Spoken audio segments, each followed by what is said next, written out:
Hello friends, welcome back from nomadic banker. আমি পূজা। তোমরা সবাই ভালো আছো তো? এটা রডোডেন্ড্রন ট্রেকের একটা গল্প। অসাধারণ সুন্দর একটি জায়গা। যেমন আমি বলি আমার ইনক্রেডিবল ইন্ডিয়া সিরিজে, ইন্ডিয়ার প্রত্যেকটা জায়গায় সত্যিই ইনক্রেডিবল। এটা হচ্ছে রডোডেন্ড্রন জুস। ওই ফুলটা থেকে জুস বানিয়ে বিক্রি করছে। রডোডেন্ড্রন ওয়াইনও পাওয়া যায়। যার যে রকমের টেস্ট সে সেরকমের খেতে পারো, ট্রাই করতে পারো, একদম ন্যাচারাল। ট্রেকে এগিয়ে চলেছি, হাঁটি হাঁটি পা পা, ফুল ভর্তি। এত সুন্দর ফুল আর এত ঘন ফুল চোখের সামনে হাতের নাগালে দেখা সত্যি একটা আলাদা অনুভূতি।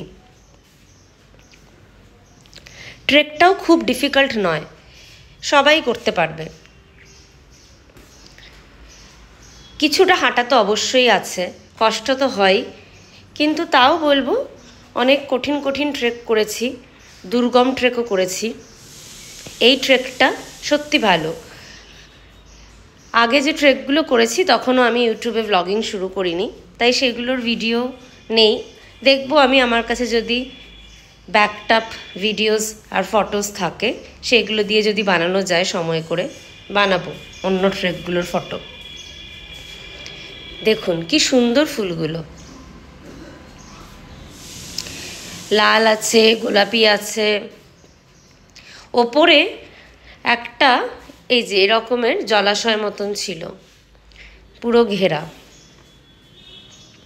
আর আরও উপরে উঠে গেলে একটাই শুধু অ্যাকোমোডেশন আছে ট্রেকার্সদের জন্য, আর বাইরে ক্যাম্পও আছে, কমন ওয়াশরুম। ওখানে যারা থাকবে ট্রেক করে উঠে তারা ওখানে বসবাস করতে পারেন।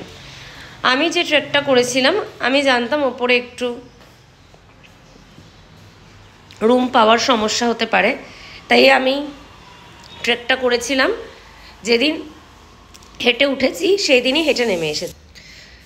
সেই দিন নেমে আসার ফলে আমাকে রাত্রিবাস ওপরে করতে হয়নি। ওপরে যেহেতু এটা পাহাড়ের ওপরে, ঠান্ডা তো অবশ্যই, যদিও আমি এটা গরমকালেই গেছি। ট্রেক করার সময় খুবই গরম লাগে, বাট ওপরে যখন বসবেন বিশ্রাম করবেন তখন বেশ ঠান্ডা, এবং বৃষ্টিও হয়, হাওয়া দিতে থাকে, ঠান্ডা কিন্তু খুব সুন্দর পরিবেশ। নানান জায়গায় দেখলাম লোকালসরা পিকনিকের মতন বাস্কেট বাস্কেট করে খাওয়া নিয়ে এসেছে এবং সুন্দর করে খাওয়া দাওয়া করছে। কিন্তু একটা অদ্ভুত ব্যাপার, লোকালরা কিন্তু একদমই জায়গাটাকে লিটার ফ্রি রেখেছে, কোনো নোংরা ফেলা বা কিচ্ছু না। The locals, this place is in Darjeeling district, so the locals, they kept the place absolutely litter free. They were doing picnics in small groups, but they were not littering any food particles or garbage. Rhododendron gulo eto ghono, the flowers are so dense and such beauty. Pink, red, I saw these two colors. And it's like rhododendron bush. I've seen rhododendron previously also, but not in such magnitude.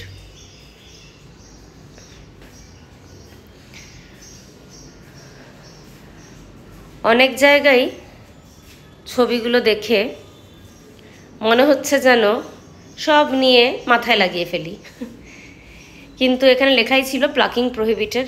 অবশ্যই সেটা তো করা উচিত নয়। আর মাটিতে পড়া ফুল, ওগুলো নিয়ে আমি যদিও মাথায় লাগিয়ে ফটো তুলেছিলাম, তো সেটাও নাকি মানা। মাটিতে পড়া ফুলও যদি তোলা হয়, মানে ফরেস্টের অফিসিয়ালসরা দেখতে পারলে নাকি ফাইন করে, এরকমেরই বলা হয়েছে। আমি কোনো এরকমের নোটিশ বা বিজ্ঞপ্তি দেখতে পারিনি, বাট যা শুনেছি সেটাই আপনাদেরকে জানালাম। চলেছি আমি। তারপরে হঠাৎ একটা ছোট্ট মনেস্ট্রি পাই, সেটাতে একটু ঘুরিয়ে নিলাম। খুব শান্তি লাগে এইসব জায়গায়। কলকাতায় যখন থাকি, আমি কলকাতায় থাকি, কেমন যেন ছটফট ছটফট করতে থাকি, মানে এবার কি করব, কতক্ষণ এটা শেষ করে পরেরটা ধরবো, এই কাজটা কিভাবে শেষ হবে, তারপরের কাজটা কিভাবে শুরু হবে, কতক্ষণে কি হবে না হবে, সবসময় এটা, মানে সময়ের এত অভাব। মানে সে ভোরবেলায় উঠি আর রাত্রে ঘুমাই, কিন্তু তাও যেন মানে এত ঘন্টা, মানে আমাদের সবার কর্মস্থানে বলুন, যাতায়াতে বলুন, শেষ হয়ে যায়। তারপরে আর যেটুকু সময় থাকে তখন কি করব না আর বুঝে উঠতে পারি না। সুন্দর একটা মনেস্ট্রি। আর যেটা বলতে যাচ্ছিলাম, যে আমি রডোডেনড্রন ট্রেকের পরে ওখানে আরেকটা ট্রেক আছে, সাইলেন্ট ভ্যালি ট্রেক, সেখানে গেছিলাম। তো এই যে সাইলেন্ট ভ্যালি যেটাকে বলে, সেটা একদম mini Kashmir, actually mini Switzerland. এত সুন্দর, কিছু কিছু ফটো তো তুলেছিলাম, সেইগুলো ভিডিওতে আর অ্যাটাচ করা হয়নি। মানে সুন্দর টিন ক্যানের ডাস্টবিন ঝুলিয়ে রেখেছে, তার মধ্যে সুন্দর সুন্দর বার্তা লিখে রেখেছে।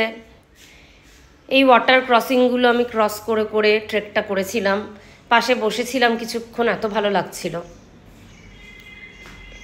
অসাধারণ সুন্দর ওয়াটার ক্রসিংগুলো, জলগুলো এত পরিষ্কার, খুব ঠান্ডা ছিল, নাহলে ইচ্ছা করছিল স্নান করব।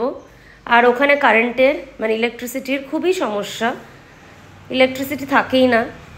তা একদিকে ভালোই হয়েছে, ঘরে বসে থাকার কোনো প্রয়োজন নেই, বাইরে বসে চারিদিকটা দেখুন, ভালো লাগবে।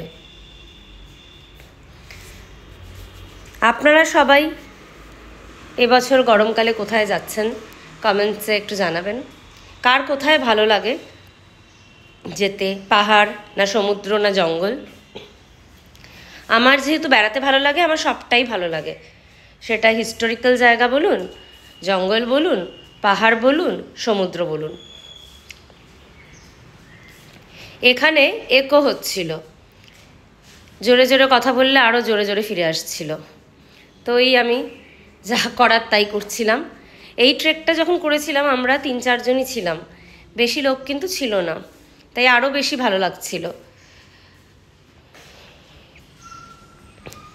ঘন জঙ্গল, কিছু ঘোড়াও ছিল, আর প্রচুর পাহাড়ি কুকুর। মনে হচ্ছিল একটা বক্স করে যদি খাওয়া দাওয়া নিয়ে আসতে পারতাম, এখানে বসে পিকনিক করতাম। খুব সুন্দর। যাই হোক, আপনারাও ঘুরুন, ভালো থাকুন, সুস্থ থাকুন। জানাবেন আমাকে কমেন্ট সেকশনে ভিডিওগুলো কেমন লাগছে, কী রকমের ভিডিও চাইছেন দেখতে, বা কী রকমের ভিডিও দিলে ভালো হয়। আমার চ্যানেলে সাবস্ক্রাইব করুন, please subscribe to my channel, help me grow. Let me know in the comment section whether you like this video and what kind of videos you'd like me to upload. Thank you so much friends for all your support and kindness. Do visit this beautiful magical place. It's just out from the fairy tales. It's in West Bengal, Darjeeling. It's called Silent Valley. You can club the Rhododendron Trek and the Silent Valley Trek together. Okay friends, till the next video, bye. Stay good, stay safe, stay well. Thank you for all the love. Bye.